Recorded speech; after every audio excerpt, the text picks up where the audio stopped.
Bonjour à tous, ici Yakuneko et bienvenue pour la vidéo de la semaine. Cette semaine au programme, on a enfin une nouveauté qui est en plus un manga de sport depuis le temps qu'on attendait ça.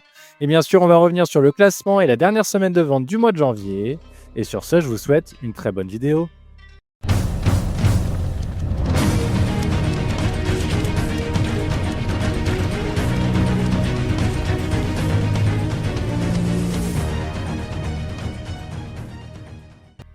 Nous sommes toujours sans nouvelles d'Hunter x Hunter et de Togashi en espérant qu'il aille bien. Et c'est donc la nouveauté Humbers qui fait la couverture du magazine cette semaine. Je vous lis le rapide synopsis. Noboru Aitani, un collégien bagarreur qui n'a jamais perdu un seul combat. Mais après avoir goûté à l'amertume d'une défaite au foot, il commence peu à peu à s'attacher à ce sport. Jusqu'au jour où il se retrouve face à une équipe dans laquelle joue Takami, le prodige du football au collège. J'ai lu le premier chapitre et franchement j'ai hâte de lire la suite. Les dessins sont cool et même si j'ai eu du mal à me mettre dans l'histoire, une fois le match commencé, j'étais vraiment dedans et j'ai hâte de voir ce que ça peut donner. En tout cas, n'hésitez pas à me donner vos avis dans les commentaires comme d'habitude. Sakamoto Days obtient également une page couleur cette semaine, notamment pour mettre en avant la sortie de son animé. Au niveau des ventes, il termine le mois avec 110 333 exemplaires vendus. C'est un très bon mois, mais on attend encore plus avec la sortie de son animé. On verra ce qu'il en est avec son prochain tome. Ses précédents tomes se vendent en tout cas beaucoup mieux que d'habitude. La page couleur suivante est pour Akane Banashi, afin de fêter son début d'année canon et la sortie de son tome 15 en février.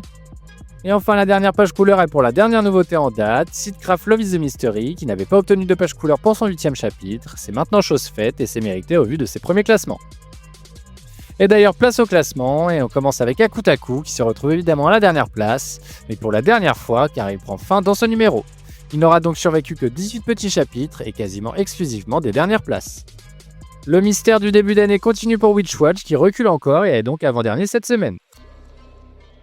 Du côté des ventes, c'est également la dégringolade, avec seulement 35 214 copies vendues en un mois, son tome 20 signe sa pire performance depuis son premier tome. Et le trio de fin est cette fois-ci complété par Astro Royal, c'est la 3e fois qu'il s'y trouve cette année. News Exorcist conserve sa 12e place de la semaine dernière et échappe donc de très peu au trio de fin. Imaten ne sera pas parvenu à se maintenir et rechute aussi vite qu'il avait remonté, il est donc 11e cette semaine. Et sans évolution au niveau des ventes cette semaine, il est clairement en danger, avec 2 tomes qui font des résultats très insuffisants au niveau des ventes et des classements plus que décevants. Sa seule chance est le fait qu'il n'y aura sûrement pas d'annulation avant un certain moment, vu qu'on en a déjà eu les 3 dernières semaines. Il va tout de même vite falloir remonter la pente.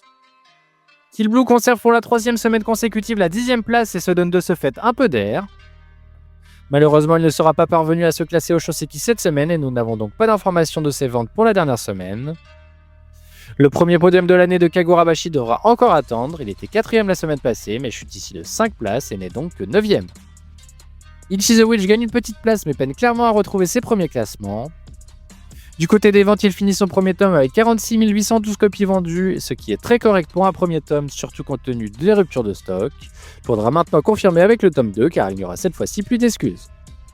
Petite surprise pour Super Psychic Policeman Shoujo qui parvient à sortir du trio de fin qu'il a déjà occupé à 5 reprises cette année, et d'une bien belle manière car il se place à la 7ème position.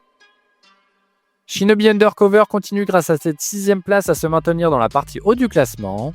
Il faudrait néanmoins confirmer au niveau des ventes pour assurer de conserver sa place dans le magazine, et pour le moment avec seulement 12 347 copies vendues pour son premier mois de parution, on en est loin.